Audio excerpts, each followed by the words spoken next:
আমাদের হাতে সময় খুবই অল্প, আমাদের ধুমায়া পড়তে হবে 47তম BCS এর জন্য। যতগুলো প্রিভিয়াস ইয়ারের কোশ্চেন আছে সেগুলো আগে আমরা পড়া শুরু করি। চলো লেটস স্টার্ট।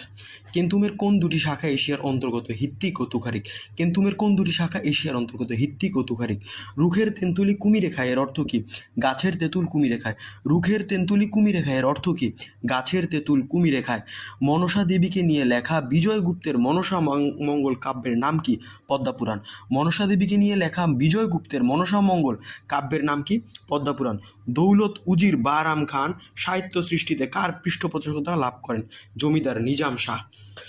দৌলত উজির বারাম খান সাহিত্য সৃষ্টিতে কার পৃষ্ঠপোষকতা লাভ করেন? জমিদার নিজাম শাহ। তারপর চর্যাপদের প্রাপ্তিস্থান কোথায়? আমরা সবাই জানি নেপাল। চর্যাপদের প্রাপ্তিস্থান কোথায়? নেপাল। চর্যাপদের প্রাপ্তিস্থান কোথায়? নেপাল। ঈশ্বরচন্দ্র বিদ্যাসাগর কোথায় জন্মগ্রহণ করেন? বীরসিংহগ্রাম, মেদিনীপুর। ঈশ্বরচন্দ্র বিদ্যাসাগর কোথায় জন্মগ্রহণ করেন? বীরসিংহগ্রাম, মেদিনীপুর। তোমরাই যেন ভালোবাসিয়াছি শতরূপে শতবার, জনমে জনমে যুগে যুগে অনির্বার। রবীন্দ্রনাথ ঠাকুর কোন কবিতার অংশ? অনন্ত প্রেম।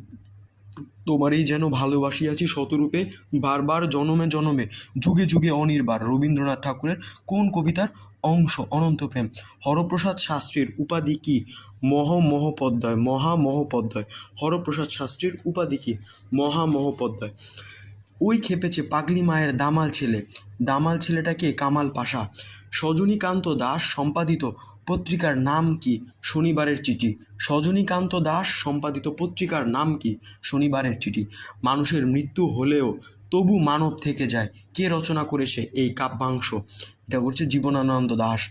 মানুষের মৃত্যু হলে তবুও মানব থেকে যায়, কে রচনা করেছে এই কাব্যাংশ? জীবনানন্দ দাশ। কোনটি মুক্তিযুদ্ধভিত্তিক উপন্যাস? নেকড়ে অরণ্য। কোনটি মুক্তিযুদ্ধভিত্তিক উপন্যাস? নেকড়ে অরণ্য। মুখ ঢেকে যায় বিজ্ঞাপনে কাব্যগ্রন্থের কবিকে? শঙ্খ ঘোষ।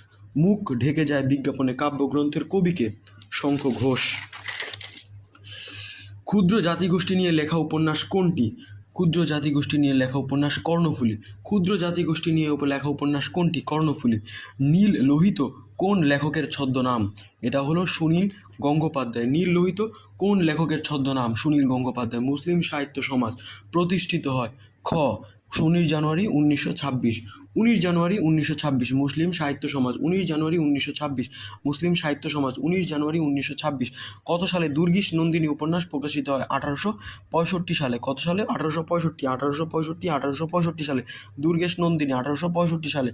বাংলা সাহিত্যে প্রথম